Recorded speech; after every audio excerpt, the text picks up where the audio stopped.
शूर्पणखा के पुत्र की कहानी। लंकाधिपति रावण की बहन शूर्पणखा के विषय में तो हम जानते ही हैं। वो स्वेच्छाचारिणी थी जिसका विवाह विद्धजीवा नामक दैत्य के साथ हुआ था।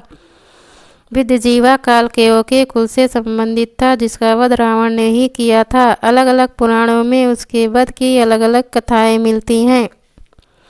किसी पुराण की कथा के अनुसार कालकेयों से युद्ध के दौरान अनजाने में रावण के द्वारा उसका वध हो गया था। तो वहीं एक अन्य पुराण की कथा के अनुसार वह स्वर्गलोक में आक्रमण के समय विद्धजीवा को अपने साथ स्वर्गलोक ले गया था जहाँ पर उसका वध हो गया था। रामानंद सागर के रामायण के अनुसार जब शूर्पणखा ने विद्धजीवा से विवाह कर लिया था तो रावण ने लंका में आने पर उसका वध कर दिया था। ओड़िया भाषा में अनुदित रंगनाथ रामायण के अनुसार रावण जब दिग्विजय के लिए जाने लगा तब उसने विद्धजीवा को लंका की रखवाली के लिए नियुक्त किया था। किंतु विद्धजीवा ने ऐसा सोचा क्यों ना वह समस्त माया विद्या सीख कर लंका पर आधिपत्य स्थापित कर ले। इस उद्देश्य की पूर्ति के लिए वह पाताल लोक चला गया और तमाम तंत्र विद्या, माया विद्या, उच्चाटन, त्राटक आदि सीखने लगा। किंतु जब रावण वापस आया और उसको विद्धजीवा के इस विश्वासघात का पता चला तब वह क्रोध में आग बबूला होकर पाताल लोक गया और खड्ग के द्वारा उसका वध कर दिया। विद्धजीवा के वध के उपरांत शूर्पणखा से रावण ने कहा कि तुम स्वेच्छापूर्वक किसी भी पथ का वर्ण करके विचरण कर सकती हो तथा सुख से निवास कर सकती हो। रंगनाथ रामायण की कथा के अनुसार जब रावण ने अपने बहनोई विद्धजीवा का वध कर दिया उस समय शूर्पणखा 6 महीने की गर्भवती थी। रावण ने शूर्पणखा को अपनी इच्छा अनुसार पति का वर्ण करके जीवन व्यतीत करने के लिए आज्ञा दी। शूर्पणखा पंचवटी में चली आई और वहां पर उस समय उसने जम्बूमाली नामक पुत्र को जन्म दिया।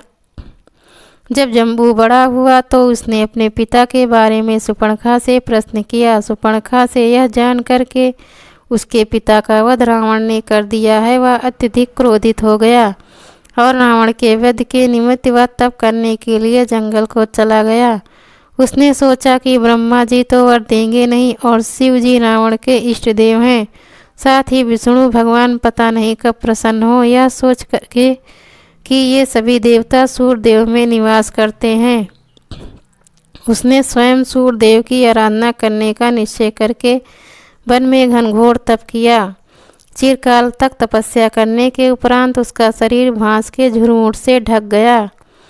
तब सूर्य देवता ने आकाश मार्ग से एक दिव्य खड्ग भेजा। संयोगवश ठीक उसी समय भगवान श्री राम को वनवास हो चुका था और वे लक्ष्मण और सीता जी के साथ में वन प्रवास के लिए पंचवटी आ चुके थे। अचानक एक दिन लक्ष्मण जंगल में लकड़ी काटने के लिए गए और ठीक उसी समय घनघोर शब्द करता हुआ वह खड्ग अचानक हवा में लहराने लगा और वह खड्ग तपरत जम्बू के पास में जा कर के ठहर गया।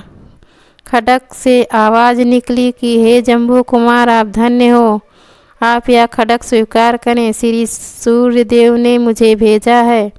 लेकिन गर्भ के वशीभूत हो उस राक्षस कुमार ने उस खड्ग को यह करके वापस जाने के लिए कहा कि यदि साक्षात सूर्यदेव आकर के तुमको मुझे समर्पण करते तब मैं स्वीकार कर लेता, किंतु उन्होंने स्वयं न आकर हमारा अपमान किया है, इसलिए मैं तुम्हें ग्रहण नहीं कर सकता। तुम कहीं भी जाने के लिए स्वतंत्र हो।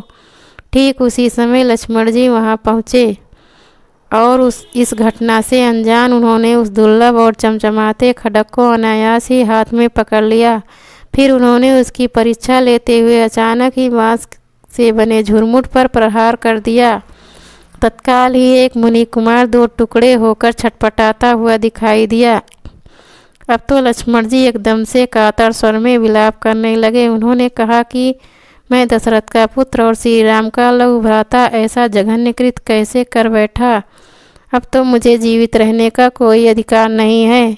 और फिर वह आत्महत्या करने को तत्पर हो उठे। मृत्यु से पहले उन्होंने प्रभु श्री राम के पास चलकर अपना अपराध स्वीकार करने का निश्चय किया। वे श्री राम के पास पहुँचे और सारा वृत्तांत प्रभु को सुनाया। प्रभु भी चिंतित होकर कुछ सोचने लगे। तभी अनायास ही कुछ मुनियों का एक समूह वहां पर उपस्थित हो गया। फिर क्या था, मुनियों ने उपयुक्त पूरी कथा वृत्तांत के साथ श्री राम को सुनाया। उन्होंने श्री राम को यह बताया कि वह ब्राह्मण या मुनि कुमार नहीं अपितु राक्षस कुमार है। वह महान प्रतापी और क्रूर लंकाधिपति रावण का भांजा तथा सुपर्णखा का पुत्र है, और अगर वह खड्ग खुद उसके हाथ में आ जाता तो वह सारी मानवता का विनाश कर देता। तो देववश जो हुआ वह अच्छा ही हुआ, और इस तरह से आपने मानवता की रक्षा की है। आप शोक त्याग दीजिए। हे राघव, आपके कुल के किसी भी व्यक्ति से भूल से भी किसी निरपराध की अकारण हत्या नहीं हो सकती है। फिर ऋषियों ने श्री राम से सुपर्णखा के बारे में विस्तार के साथ बताया। सुपर्णखा अपने तपरत पुत्र की देखभाल बड़े मनोयोग से करती थी। इस घटना से अनजान सुपर्णखा रोज की भांति मिष्ठान, फल और अन्य पकवानों को कटोरे में भरकर अपने पुत्र जम्मू के पास गई, किंतु वहां पर उसके शरीर के टुकड़ों को देखकर वह अंतर्नाद करने लगी। उसने कातर स्वर में पुरानी बातों को याद करते हुए कहा कि यह बात मैंने तुम्हें समझाया था कि रावण जैसे प्रतापी और क्रूर आदमी से मत लड़ो। वह कितनों की निर्मम हत्या कर चुका है। कुबेर उसका कुछ नहीं कर सके, सांडिल्य ऋषि उसका कुछ नहीं बिगाड़ सके, और अनरण्य और जल कुबेर का श्राप उसका कुछ नहीं कर सका। इंद्र के साथ अन्य योद्धा भी उसका कुछ नहीं कर सके, तो तुम भला उसका क्या कर लोगे। किंतु दैववश तुम माने नहीं, और हाँ पुत्र, मुझको पुत्र विहीन करके इस विधवा नारी को छोड़कर चले गए। ऐसा विलाप करते हुए वह गुस्से में आग बबूला होकर मुनियों का अनिष्ट करने की इच्छा से उनके पास गई, और मुनियों से यह कहा कि तुम लोग अप्रसन्न हो जाओ, क्योंकि मेरा पुत्र तुम लोगों की वजह से मारा गया, लेकिन मैं तुम लोगों का सर्वनाश कर दूंगी। मुनियों ने जब देखा कि उनके ऊपर संकट आ रहा है, तब उन्होंने उसके पूछने पर यह बताया कि तुम्हारे पुत्र की हत्या किसने की है।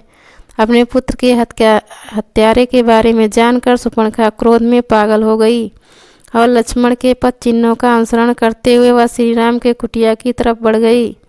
वहां पहुंचकर वह श्री राम के रूप के लावण्य को देखकर अत्यधिक मुग्ध हो गई।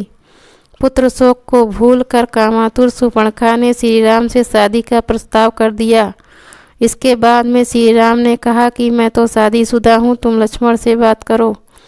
उनका यह विनोदपूर्ण शब्द सुनकर वह लक्ष्मण के पास गई, किंतु लक्ष्मण ने कहा कि बड़े भाई के पास तुम पहले गई हो, इसके लिए अब मैं तुम्हारा वर्णन नहीं कर सकता, अतएव तुम उन्हीं के पास जाओ। इस तरह बारी बारी से श्री राम और लक्ष्मण सुपर्णखा को एक दूसरे के पास भेजते रहे। अंत में वह क्रोध में व्याकुल होकर के ऐसा कहा कि तुम जिस सीता की वजह से मुझे ठुकरा रहे हो, मैं उसी का भक्षण कर लेती हूँ। ऐसा कहकर वह भयानक रूप धारण करके सीता की तरफ झपटी। सीता की तरफ झपटते हुए देखकर श्री राम ने लक्ष्मण को इशारा किया। तत्काल लक्ष्मण जी ने खड्ग निकाल करके सुपर्णखा की नाक और कान काट दिए, और इस तरह कुद्रूप को करके सुपर्णखा अपने संरक्षक खर और दूषण के पास चली गई। उसके प्रतिशोध की ज्वाला में अंत में खरदूषण ही नहीं अपितु रावण का पूरा कुल ही नष्ट हो गया। यह कथा अन्यत्र कहीं नहीं मिलती। यहाँ तक कि श्री रामचरितमानस, वाल्मीकि रामायण या किसी अन्य ग्रंथ में भी इसका उल्लेख नहीं है। वाल्मीकि रामायण में लंका के सेनापति प्रहस्त के एक पुत्र का नाम भी जम्बूमाली बताया गया है, जिसका वध हनुमान द्वारा हुआ था। ये ध्यान रखें कि ये दोनों जम्बूमाली अलग हैं। सुपर्णखा के इस पुत्र की कथा केवल रंगनाथ रामायण